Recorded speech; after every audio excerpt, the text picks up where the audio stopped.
പഴയ സാധനങ്ങൾ ലേലം ചെയ്യുന്ന ഒരു കടയിൽ എല്ലാ സാധനങ്ങളും വലിയ വിലയ്ക്ക് പോയി. ഒടുവിൽ അവശേഷിച്ചത് ഒരു ഗിറ്റാറാണ്. തന്ത്രികൾ പൊട്ടിയ ഒരു ഗിറ്റാർ. 100 രൂപ എന്ന് ഒരാൾ വിളിച്ചു പറഞ്ഞു. 200 രൂപ എന്ന് പോലും കൂട്ടിപ്പറയാതെ വന്നവർ മടങ്ങിപ്പോകുമ്പോൾ കൂട്ടത്തിൽ നിന്നൊരാൾ പ്ലാറ്റ്ഫോമിലേക്ക് എത്തി. ഗിറ്റാറിന്റെ തന്ത്രികളൊക്കെ ഒന്ന് കെട്ടി പൊടി പിടിച്ച ആ ഗിറ്റാറിൽ നിന്ന് ഒരു ഗീതം മീട്ടിത്തുടങ്ങി. എവിടെ നിന്നാണ് ആ ഗീതം?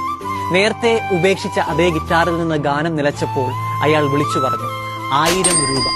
ജനക്കൂട്ടം ആർത്തു വിളിച്ചു 2000, പിന്നെ 3000. ലേലത്തുക ഉയർന്നുകൊണ്ടേയിരുന്നു. ജനക്കൂട്ടം പരസ്പരം ചോദിച്ചു, നേരത്തെ 100 രൂപ പോലും ഇല്ലായിരുന്ന പറഞ്ഞ ഗിറ്റാറിന് എങ്ങനെയാണ് ഇത്ര അമൂല്യത ലഭിച്ചത്? കൂട്ടത്തിൽ വൃദ്ധനായ മനുഷ്യൻ പറഞ്ഞു, the masters touch has made the difference. ഗുരുവിന്റെ സ്പർശനമാണ് മാറ്റമുണ്ടാക്കിയത്. ചില ദൈവിക സ്പർശനങ്ങളാണ് നമ്മുടെയൊക്കെ ജീവിതങ്ങളെ എത്രമേൽ കുറെ കൂടി മനോഹരമാക്കി തീർക്കുന്നത്. അതുണ്ടായവർ ഭാഗ്യവാന്മാർ, ഇനി ഉണ്ടാകാനിരിക്കുന്നവർ ഭാഗ്യം ചെയ്യാനുള്ളവർ.